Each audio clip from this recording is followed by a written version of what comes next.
Kantor Bidang Politik, Hukum, dan Keamanan periode 2019-2024, Mahfud MD menilai para tersangka atau Roy Suryo CS tidak bisa diadili sebelum keaslian ijazah Jokowi diputuskan lewat pengadilan. Bahkan menurut Mahfud MD, polisi tidak berwenang tentukan keaslian ijazah. Suryo itu sekarang jadi tersangka, kita tidak tahu persis kan? Itu karena apa sih? Karena menuduh ijazah Jokowi palsu? Atau karena soal lain? Misalnya menimbulkan keonaran, menimbulkan kegaduhan, membuat berita bohong atau apa. Nah, kalau masalahnya ijazah palsu, saya sependapat dengan Pak Susno Duaji. Sependapat juga dengan Pak Jimli. Dan itu sudah saya katakan bulan Maret yang lalu kan, habis hari raya ketika saya pidato di kampus di Jogja itu. Gitu. Kalau itu mau dibawa ke pengadilan, Roy Suryo itu ada dua. Satu, pengadilan tuh harus membuktikan ijazah itu benar asli atau tidak, iya kan? Kalau nanti di pengadilan lalu tiba-tiba dinyatakan Roy Suryo bersalah, padahal masalah utamanya dia menuduh palsu, harus dibuktikan dulu. Dan yang membuktikan ijazah itu palsu atau tidak bukan polisi, harus hakim yang memutuskan. Pemirsa, Roy Suryo CS menggelar deklarasi perlawanan atas penetapan mereka sebagai tersangka. Roy pun menolak tuduhan yang mengatakan bahwa dirinya mengubah data ijazah Jokowi.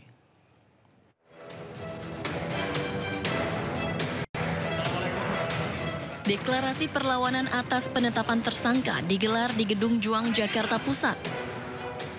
Roy Suryo menyampaikan ada ketidakadilan pada penegakan hukum yang dilakukan oleh Polda Metro Jaya. Ia menegaskan bahwa perjuangan belum selesai dan siap menjalani proses hukumnya.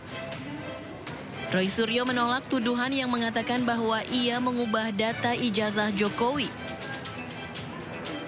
Tidak ditunjukkan. Satu. Yang kedua, yang dilapori, saya juga mohon tolong kembalikan kewarasan.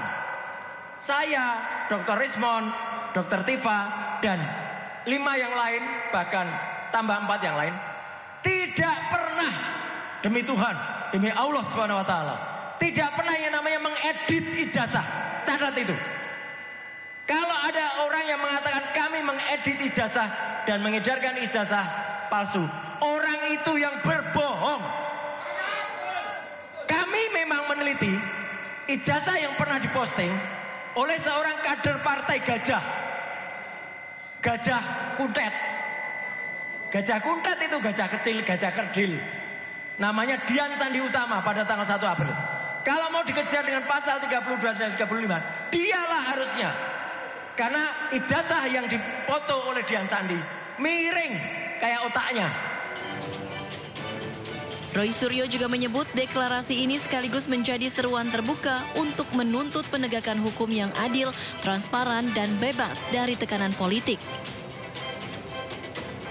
Dari Jakarta, tim liputan iNews melaporkan.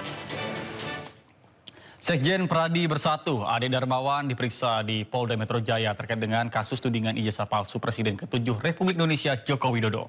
Ade Darmawan diperiksa sebagai pelapor. Ade Darmawan menyebut bahwa dirinya menghargai hukum sehingga perlu datang pada pemeriksaan pada hari ini. Di sisi lain, Ade juga meminta penjelasan soal pasal yang menjerat para tersangka. Meski demikian, Ade juga mengapresiasi tim penyidik atas ditetapkannya 8 orang sebagai tersangka kasus tudingan ijazah palsu Joko Widodo tersebut.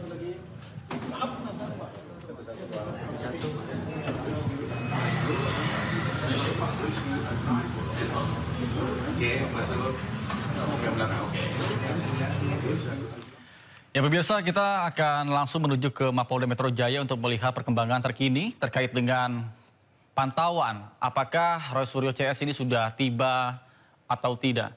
Dan bisa Anda saksikan bahwa di layar kaca Anda ini masih di Reskrimum Polda Metro Jaya yang tampak masih terlihat landai.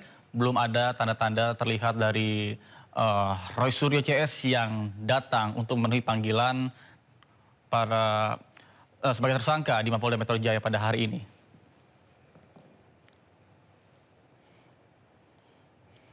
Dan memang seperti kita ketahui bersama bahwa sebelumnya dari Polda Metro Jaya juga sudah menetapkan Roy Suryo CS sebagai tersangka atas kasus fitnah dari kasus ijazah Presiden Joko Widodo. Kemudian Polda Metro Jaya memanggil Roy Suryo dan 2 tersangka lainnya, yakni Rismon Sianipar serta Dr. Tifa, untuk diperiksa sebagai tersangka dalam kasus dugaan penyebaran tudingan ijazah palsu Presiden ke-7 Republik Indonesia Joko Widodo.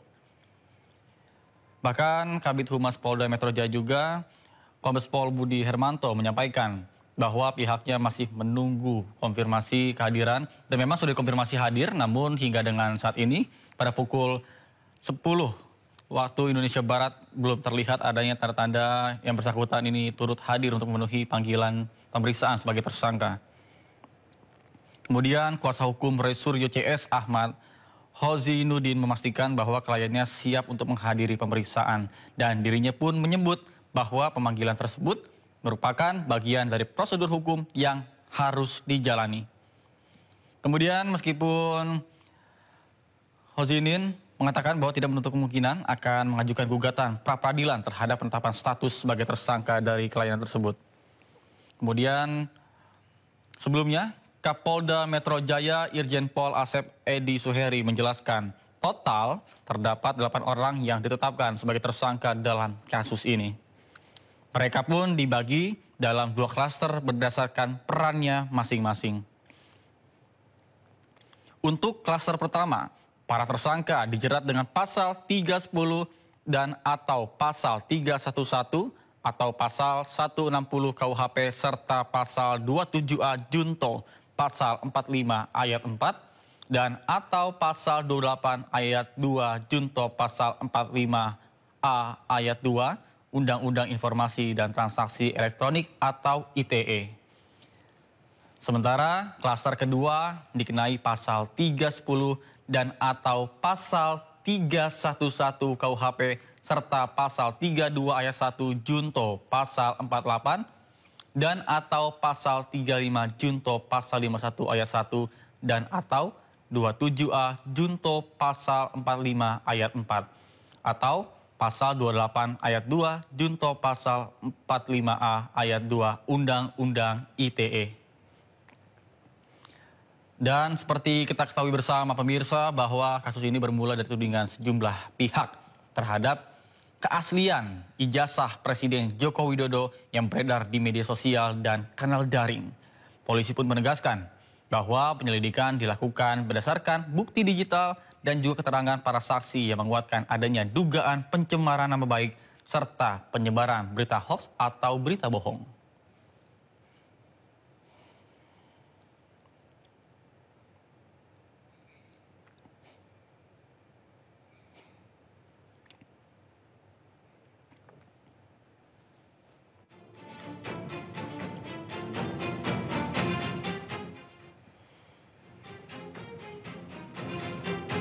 Ya, pemirsa, seperti diketahui bahwa ahli telematika Roy Suryo menyatakan dirinya siap untuk menghadapi pemeriksaan sebagai tersangka dalam kasus tudingan ijazah palsu Presiden ke-7 Republik Indonesia Joko Widodo. Pemeriksaan tersebut dijadwalkan pada hari ini di Mapolda Metro Jaya. Bahkan selain Roy Suryo, Rismon Sianipar dan Tifauziah Tiasuma yang juga kerap disapa Dr. Tifa ini turut dipanggil oleh penyidik Polda Metro Jaya.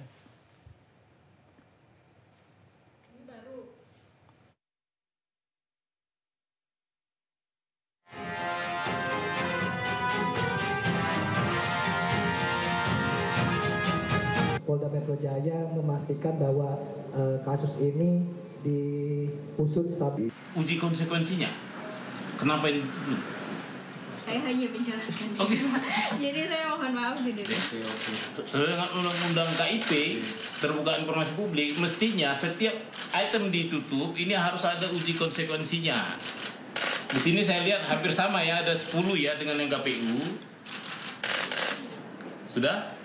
Jangan lupa tahan. Sehingga ini dihilangkan ya, disembunyikan. Seperti itu. Jadi dengan ini nanti Ya, seperti diketahui bersama bahwa memang hari ini jadwalkan Roy Suryo CS ini akan memenuhi pemanggilan polisi di Mapolda Metro Jaya terkait dengan pemanggilan sebagai tersangka kasus tudingan ijazah Jokowi. Dan memang dijadwalkannya pada hari ini pada pukul 10 waktu Indonesia Barat, namun diketahui informasi dari tim di lapangan belum terlihat adanya tanda-tanda Roy Suryo CS yang datang atau tiba di Mapolda Metro Jaya. Mantan Menteri Pemuda Olahraga ini tetap menghormati pemanggilan yang sudah disampaikan. Hal tersebut pun dikonfirmasi, namun tidak diketahui pasti pada pukul berapa akan tiba. Namun yang jelas saat ini berdasarkan informasi yang didapatkan oleh tim di lapangan bahwa yang bersangkutan sudah menuju ke Mapolda Metro Jaya. Dan kita pun akan saksikan secara bersama seperti apa nantinya dan juga apa statement apa yang diberikan oleh ketiga tersangka ini dan juga dari tim kuasa hukumnya. Langkah apa yang akan dilakukan setelah ditetapkannya mereka sebagai tersangka dalam yang dibagi menjadi 2 klaster.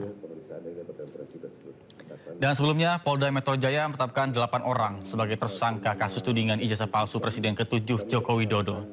Kemudian ke-8 tersangka dalam kasus ini adalah Egy Sujana, kemudian Kurniatri Royani, M. Rizal Fadilah, Rusam Effendi, Damai Harilubis, kemudian Roy Suryo, Rismon Sianipar, dan Tifauziah Tiasuma. Kemudian dari ke-8 tersangka ini dibagi menjadi 2 klaster. Yang pertama adalah Egy Sujana, kemudian Kurniatri Royani, M. Rizal Fadilah, Rusam Effendi, Damai Harilubis yang dijerat dengan pasal 310 mengenai pencemaran nama baik dan juga fitnah.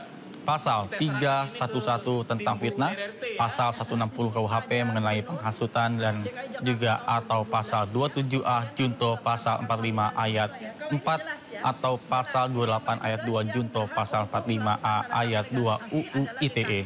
Maka kami akan runut apakah betul Pak Profesor Muhammad Naim pada waktu tahun 2010 ya ini ketika 2012 ketika Joko Widodo maju ke gubernur itu apakah memang betul dekannya beliau dan ya saya sudah mengenal beliau dan beliau juga termasuk institusi ya internal dari UGM yang speak up tentang masa lalu dari Joko Widodo ketika dan beliau juga termasuk yang mempertanyakan tentang ya alhamdulillah udah nih sudah nggak maksud saya gini ya alhamdulillah hari ini untuk kedua kalinya kami mendapatkan salinan resmi ya dari itu ternyata yang 3 sama yang 1 berbeda jadi kalau yang 1 berbeda itu pasti cetakannya berbeda pada hari yang berbeda jadi itu 99,9% palsu. Jadi terima kasih Pak Dr. Beratua yang sudah mengupayakan. Terima kasih Dr. Tifa dan terima kasih seluruh tim ya, seluruh kuasa hukum yang ada di sini, terutama juga Pak Al-Katiri yang luar biasa membersamai kami dan juga tim anti kriminalisasi dan juga anti hasil. Jadi ini lebih dari kemenangan Irak terhadap Indonesia ya. Kalau Irak Indonesia tuh 0-1, kalau ini sudah 2-0. Ya, kita tunggu nanti dari KPU kami masih menunggu untuk untuk berkas yang tahun 2014 ya. Dan juga dari Solo.